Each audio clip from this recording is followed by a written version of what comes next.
거리를 지나가는 사람들에게 이렇게 물어봤습니다. 당신은 교회에 대해서 어떻게 생각하십니까? 교회라는 단어를 생각할 때 뭐가 떠오르십니까? 질문을 했습니다.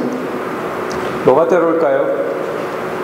사람들이 그렇게 이야기합니다. 교회, 십자가, 교회 하면은 예수, 교회 하면은 건물.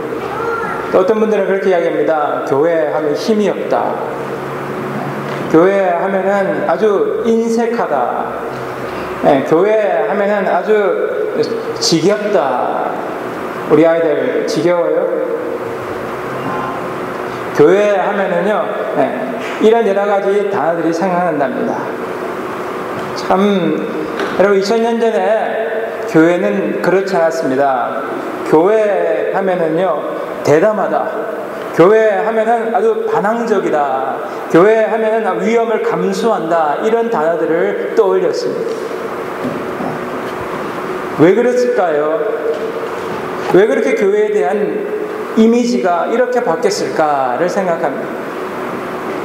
오늘 우리는 이 땅을 살아가면서 교회가 존재될 분명한 목적과 가치를 다시 한번 확인해야 되는 시대에 돌아오겠습니다. 교회가 반드시 있어야 하는가? 그럼 어떤 교회를 있어야 하는가를 우리는 다시 한번 고민하는 시대입니다. 오늘 저희 나누는 이 본문 말씀은 우리가 올 한 해 건강한 교회를 이루기 위해서 택했던 본문 말씀입니다. 이번 9월을 맞이하면서 새로운 학기를 시작하면서 우리가 후반기를 생각하면서 우리는 어떤 교회로 거듭나야 될 것인가를 같이 한번 말씀 가운데 고민하기를 소망합니다. 여러분 오늘 교회를 생각하면서 교회는 이렇게 이야기합니다. 믿는 무리가 한 마음과 한 뜻이 되어 모든 물건을 서로 통용하고 자기 재물을 조금이라도 아끼는 것이 없나니 이는 하나도 없도다. 이런 교회를 모습을 닮아가기 위해서 우리가 네 가지를 해야 됩니다. 첫 번째는요, 우리는 배우기를 힘써야 합니다. 한번 따라하겠습니다. 배우기를 힘씁시다. 배우기를 힘씁시다. 오늘 보면 42절에 보면요, 그들이 사도의 가르침을 받아 이렇게 이야기합니다. 여러분 사도의 가르침을 받아 이 말씀은요, 예루살렘에 갑자기 성령께서 임재하셔서 어떻게 하루에 3,000명이 예수 안 믿던 사람이 예수를 믿고 구원을 받았습니다. 마치 태어난 지 얼마 안 된 그런 아이들, 이제 자라가지고 유치원 다니는 아이들과 마찬가지예요. 한번 생각해 보세요. 우리 여기 유치원 아이들 있는데, 유초등부 있는데, 이런 아이들이 한 바글바글하다면 어떨까요? 그 아이들 그냥 두면 어떻게 될까요? 이런 아이들을 어떻게 해야 돼요? 교육해야 되죠. 예수 믿는 것으로 끝나는 것이 아닙니다. 여러분 저희도 앞으로 교육에도 힘쓰려고 노력하는데 새가족 되고 새신자 되고 나서 뭐예요? 계속해서 교육을 받아야 됩니다. 언제까지? 죽을 때까지. 요즘 한국에서 통계를 냈습니다. 1971년 이후로 태어난 사람은 평균 나이가 90세에서 많게는 100세까지 간답니다. 자, 우리 앞에 우리 아이들은 몇 년을 더 살아야 돼요? 앞으로 최소한 80년, 90년을 더 살아야 돼요. 자, 그러니까 여러분 우리가 요즘 몇 살 때 은퇴를 하냐? 한국은 보니까 50세, 55세 은퇴합니다. 여기는 60세, 65세 하지만요. 자, 그러니까 은퇴하고 나서 최소한 40년, 50년을 더 살아야 돼요. 뭐 해야 됩니까? 공부를 더 해야 된다는 거예요. 신앙의 은퇴가 있습니까? 없습니다. 우리는 계속해서 말씀 안에 공부를 해야 되는 것입니다. 자, 그런데 우리 어떤 분들 그래요. 하나님 말씀 성령님께서 다 가르쳐 주시니까 성령님만 의지하면 된다 그래요. 자, 그래서 저도 노력을 해봤습니다. 성령님 이 말씀을 무슨 뜻인지 가르쳐 주십시오. 1시간 들여다봤는데요, 아무 말씀이 없으셔요. 제가 뭐 하는 줄 아십니까? 주석을 찾아봤어요. 아, 이 뜻이구나. 여러분 뭐합니까? 공부해야 돼요. 물론 성령님께서 우리에게 말씀하십니다. 그러나 목회자를 통해서, 교육자를 통해서, 여러분 교사들을 통해서 배우는 겁니다. 배우지 않고 잘할 수 없다는 거예요. 오늘 하나님께서 놀라운 기적 가운데 역사하시는 장면이 본문에 나오는데, 놀라운 기적들의 목적이 있습니다. 기적은 믿지 않는 사람들이 예수 믿기 위해 하는 기적입니다. 여러분 믿으십니까? 우리 삶 속에 여러 가지 기적들이 있습니다. 숨 쉬는 것도 기적입니다. 여러분 믿으세요? 한번 제가 시험을 해봤어요. 숨을 안 쉬려고 물속에 들어가서 시험을 해봤어요. 3분 못 넘기겠더라고요. 여러분 우리가 숨 안 쉬면 죽습니다. 이 숨 쉬는 것 자체가 기적입니다. 우리 아이가 천식이 있어서요, 이 숨 쉬는 것이 얼마나 소중한 걸 압니다. 열이 나고 천식 때문에 숨을 못 쉬는 것이 얼마나 어렵다는 것을 압니다. 오늘 여러분과 제가 숨 쉴 수 있다는 것, 이거 기적입니다. 우리가 함께 나와서 하나님을 찬양할 수 있다는 것 기적입니다. 더 큰 기적은 예수 그리스도를 구세주로 믿는 것이 가장 큰 기적입니다. 여러분 믿으십니까? 그런데 그 하나님의 사도들의 가르침을 믿지 않는 사람들이 있어요. 그래서 엉뚱한 소리들을 합니다. 잘못된 가르침들을 받아요. 우리 학생들 물어보겠습니다. 아담 누군지 알죠? 아담은 한국 사람입니까? 아닙니까? 아담은 한국 사람이에요? 아니에요? 어른들도 잘 모르겠죠. 유초등부에 질문을 했어요. 아담은 한국 사람입니까? 아닙니까? 할 때만 한 아이가 이렇게 얘기합니다. 그건 잘 모르겠지만요, 선악과를 먹고 하나님의 명령을 어긴 걸 보니까 한국 사람은 아닌 것 같아요. 왜요? 선생님이 물어봤어요. 그랬더니 이렇게 얘기합니다. 학생이래요. 한국 사람 같으면요, 선악과를 먹지 않고 뱀을 잡아먹었을 거예요.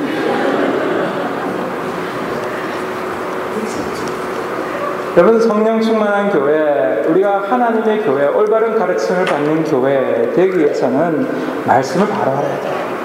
말씀을 바로 알아야 돼요.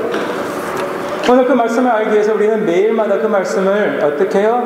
묵상하고 읽어야 돼요. 어떻게 말씀을 읽지 않고, 말씀을 묵상하지 않고 여러분 신앙이 자랄 수 있다고 생각하십니까? 우리 아이들이 자라려면 뭐 해야 돼요? 먹어야 되죠. 건강하게 먹고 운동하고 해야 자라는 것 똑같은 원리. 말씀 없이 자랄 수 없습니다. 그리고 어떤 분들은 새벽 기도, 철야 기도, 아주 그거 해야지 신앙이 자란다고 하는 분 있습니다. 물론 필요합니다. 어떤 분들은 산기도 강조하시는 분들 계십니다. 어떤 분은 방언 강조하는 분이 계십니다. 어떤 분은 그런 안수, 치유 강조하는 분들 계십니다. 여러분 이게 다 필요 없다는 것이 아니라 필요합니다. 그러니까 이 가장 밑바닥에는 뭐가 있어야 되냐? 말씀이죠. 하나님께서는 말씀을 통하여 이것을 무엇을 말씀하시는가를 분별할 수 있는 그런 지혜가 있어야 됩니다. 그 옛날에 기도원 가면요, 병 낫게 해준다고 뭐합니까? 안수 기도, 또 무슨 기도? 안찰 기도, 이렇게. 안찰은 뭐예요? 두드리는 거예요, 여러분. 나으라고 막 두드립니다. 그런데 안 낫고요. 어디가 아픈지 아세요? 등이 아파요. 얼마나 세게 두드렸는지 알고 제대로 기도 받으시고, 오늘 성경대로 믿고 성경대로 알기 위해서 오늘 우리는 하나님 말씀 안에 나아가려고 노력하고 애쓰는 것입니다. 왜냐하면요, 성경은 여러분과 저에게 희망을 주기 때문에. 한번 따라하겠습니다. 성경은 나에게 희망을 준다. 한국의 연세대를 설립한 언더우드 목사님이 그때 개척교회를 맡고 있는 젊은 목회자를 방문했습니다. 그 젊은 목회자가 참 한탄합니다. 신도들이 다 떠나가고 이제 3명밖에 없습니다. 그랬어요. 그때 언더우드 목사님이 뭐라고 하셨냐? 전도사님은 희망이 있습니다. 그랬어요. 지금 3명밖에 안 남았는데 무슨 희망이요? 그랬더니 이야기합니다. 지금 3명밖에 없으니까 이제 내려갈 곳이 더 없지 않습니까? 이제는 올라가기만 하면 됩니다. 그러면 뭐 하는 거예요? 부흥하는 거예요. 혹시 여러분 자녀들 학교에서 꼴등한다고 여러분 절망하십니까? 희망을 가지기 바랍니다.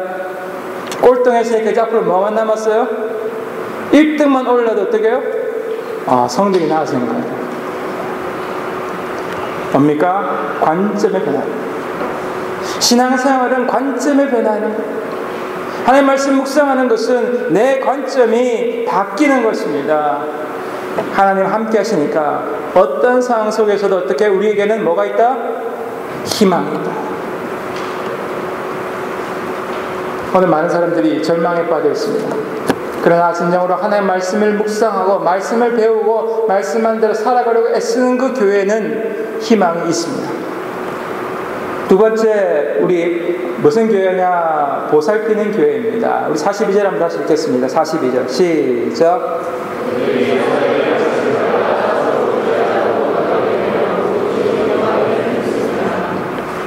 오늘 여기 보니까요, 서로 뭐 한다고요? 서로 교제한다라고 이야기합니다. 교제. 이 원래 원문으로 코이노니아 이렇게 얘기하는데요. 우리가 함께 받은 것을 나누는 겁니다. 뭘 받았냐 보니까 이 본문 말씀 보니까 사도행전 2장 38절에 이렇게 얘기합니다. 베드로가 이르되 너희가 회개하여 각각 예수 그리스도의 이름으로 세례를 받고 죄 사함을 받으라. 그리하면 성령의 선물을 받으리니. 여러분 여기 네 가지가 나옵니다. 뭐가 하나? 첫 번째, 회개. 예수 믿는 사람은 회개하게 되어 있습니다. 뭐 때문에 회개하냐면은 나의 죄를 깨닫기 때문에 회개합니다. 여러분, 죄를 깨닫는 것은 큰 축복입니다. 내가 잘못되었다, 내가 이렇게 사는 것이 잘못이라는 걸 깨닫는 건 축복이에요. 그래야 올바르게 살아갈 수 있는 터닝 포인트가 됩니다. 두 번째 뭡니까? 세례를 받는 것입니다. 오늘 그것을 통해서 하나님 사람들 앞에서 하나님 앞에서 세례를 받고 뭘 경험하냐? 죄가 없어지는 거예요. 우리 모든 죄가 없어지는 거고, 그리고 뭐합니까? 그 속에서 성령의 선물, 다른 말로 성령을 선물로 받는다는 거예요. 자, 이게 얼마나 소중한지 여러분 경험한 사람은 압니다. 자, 이전에도 이야기했지만은 여러분 기억나시죠? 제가 코트에 갔는데 몰랐습니까? 교통딱지를 맞아서 교토를 갔는데 제가 167불을 맞았습니다. 참 그 교통딱지 때문에 그걸 어떻게 해보려고 나갔어요. 나갔는데 기도 열심히 안 했을까요? 했죠. 열심히 했습니다. 무슨 기도했냐? 하나님, 그때 저 교통딱지 땐 경찰이 나오지 않도록 해주세요. 열심히 기도했습니다. 그런데요, 웬걸요, 나왔어요. 걔는 쉬지도 않는지 바쁘지도 않는지 나왔는데, 그리고 제가 사정을 쭉 설명했어요. 그거 제가 잘못한 게 아니고 노란불이었는데 지나갔는데 그냥 교통경찰이 빨간불이라고 그랬어요. 저 잘못한 거 없으니까 좀 해주세요 했는데, 판사가 그걸 쫙 보더만 쭉 얘기를 듣더만은 아니야, 너 잘못했으니까 돈 다 내 그러더라고요. 여러분, 그래서 167불을 다 냈으니까요, 제 마음이 어땠을까요? 아주 쓰리더라고요. 그러면서 여러분, 작은 거지만요, 내가 죄가 없다는 얘기를 듣는 것이, 죄 사함을 받는 것이 뭐라는 것을 깨닫습니다. 여러분, 이 정도의 문제가 아니라 오늘 우리의 근본적인, 우리 인간의 모든 죄를 누가 예수 그리스도 앞에 나와 십자가 앞에 회개하고 나갈 때 주님께서 여러분과 죄를 용서해 줄 것을 약속하신다는 것입니다. 그것을 경험한 사람들이 나누는 것입니다. 자, 나누는데 어떤 마음으로 나누느냐? 코이노니아의 뜻은 무슨 뜻이 있냐? 제네러스라는 뜻이 있어요. 너그럽다는 마음 뜻이 있어요. 여러분, 너그러운 사람들은 잘 나눌습니다. 물질에 있고 적고의 문제가 아니라 그 마음이 너그럽냐에 있어요. 우리의 자녀들이 너그러운 자녀 되기를 소망합니다. 너그러워야 돼요. 나눌 줄 알아야 돼요.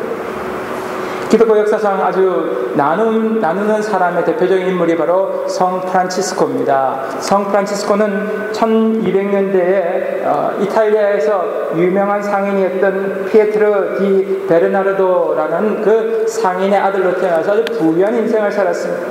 그러나 1204년 전쟁에 참여했다가 놀라운 환상을 보고 그는 이제 인생의 터닝 포인트, 그리고 하나님의 사람으로 살겠다고 결심합니다. 근데 마침 로마로 갔다가 로마의 그 광장에서 구걸하는 거지를 보고 영감을 받습니다. 나는 가난하게 살겠다. 그래서 자기 아버지가 물려준 재산을 다 가난한 사람들 위해 나눠주고 평생을 신실하게 살아갔습니다. 여러분, 그는 가진 것이 없을지라도 그를 통하여 얼마나 많은 사람들이 영향을 받았습니다. 그를 따라갔던 사람들이 지금도 여러분 얼마나 많이 존재합니까? 여러분과 제가 혹시 그거 다 없을 수 있습니다. 다 못 드릴 수 있어요. 성경에 나오는 아나니아 삽비라 사도행전 4장 5절에 나오죠. 그러니까 바나바가 어떻게 해요? 자기 재산을 팔아서 다 드렸지만은 그걸 보고 사람들이 막 칭찬하니까 아나니아 삽비라 부부가 그걸 듣고 어떻게 합니까? 자기도 재산을 팔아서 어떻게 해요? 기부합니다. 성전 헌금하는 거죠. 그런데 생각해 보니까 뭐가요? 아까워요.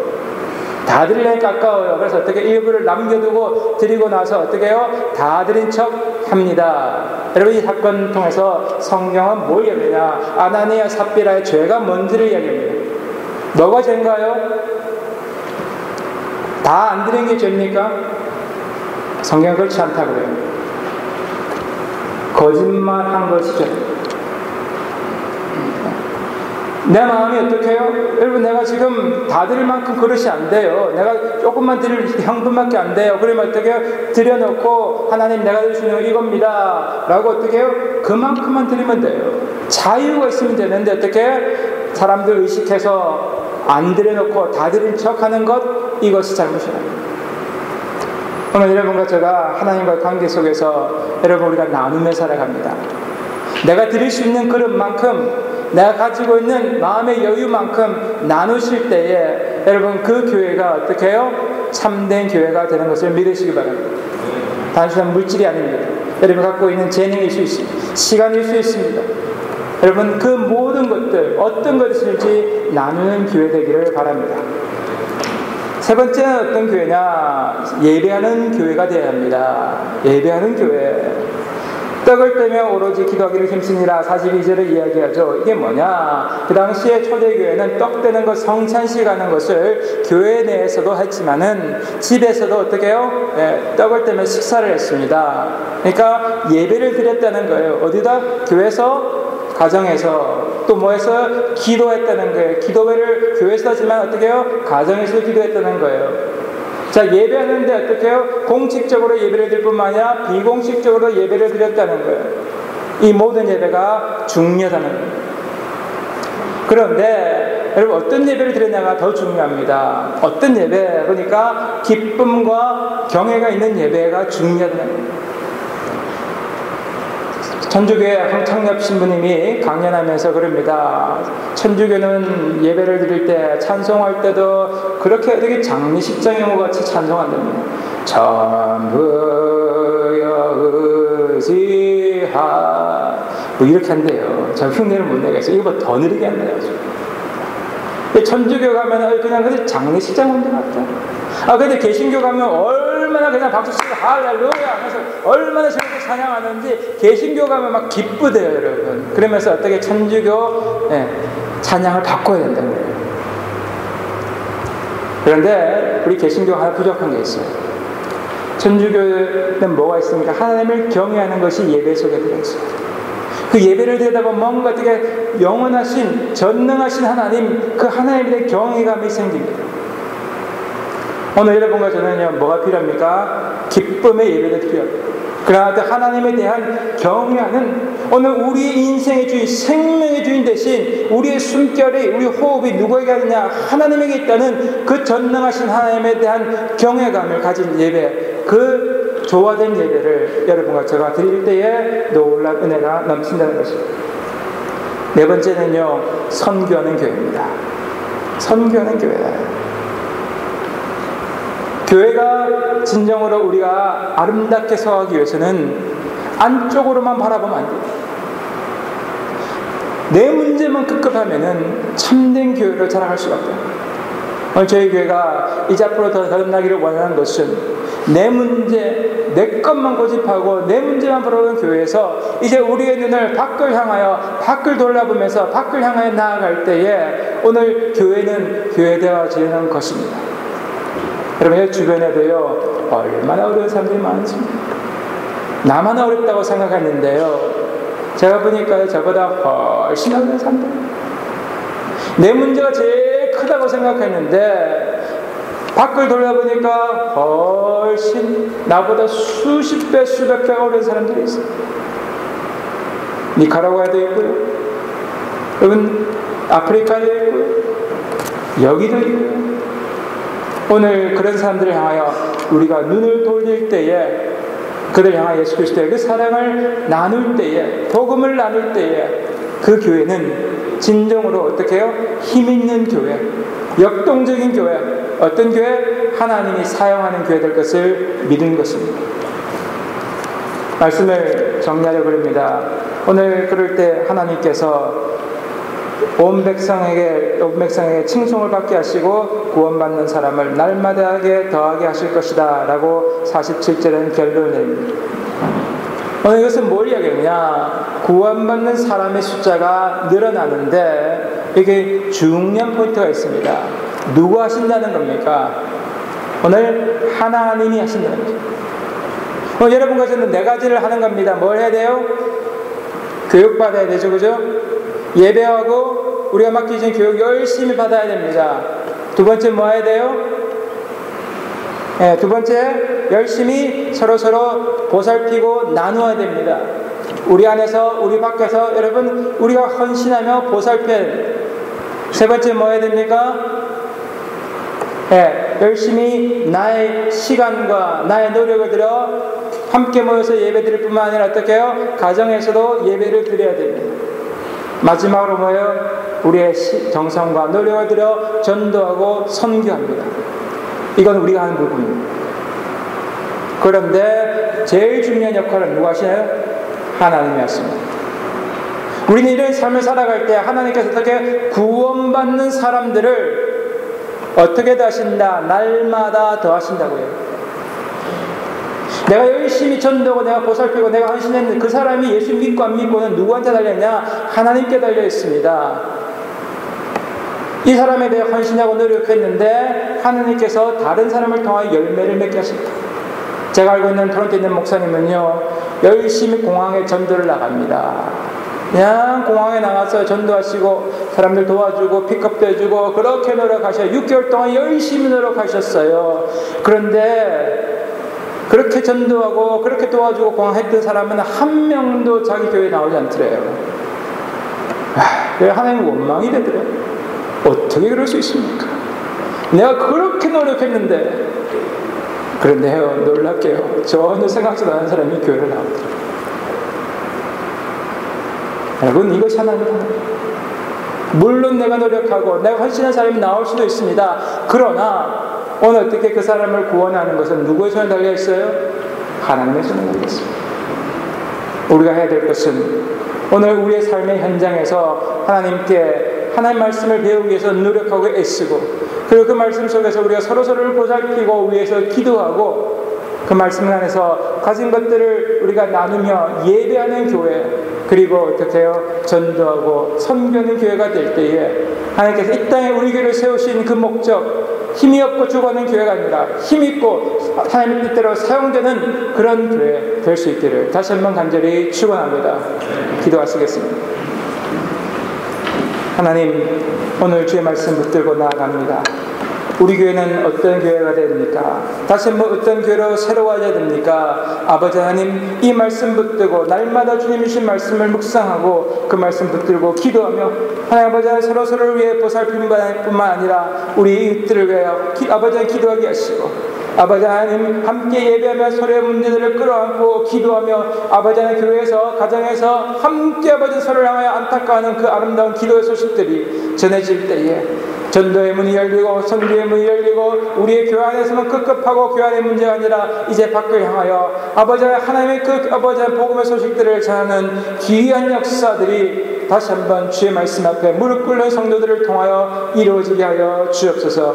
그래야 아버지 우리 교회가 이 땅에서 있어야 될 소망들을 잘 감당하는 교회, 성령이 충만한 교회, 아버지 하나님 역사는 교회 될 수 있도록 함께하여 주옵소서. 감사드리며 예수 그리스도 이름으로 기도합니다. 아멘.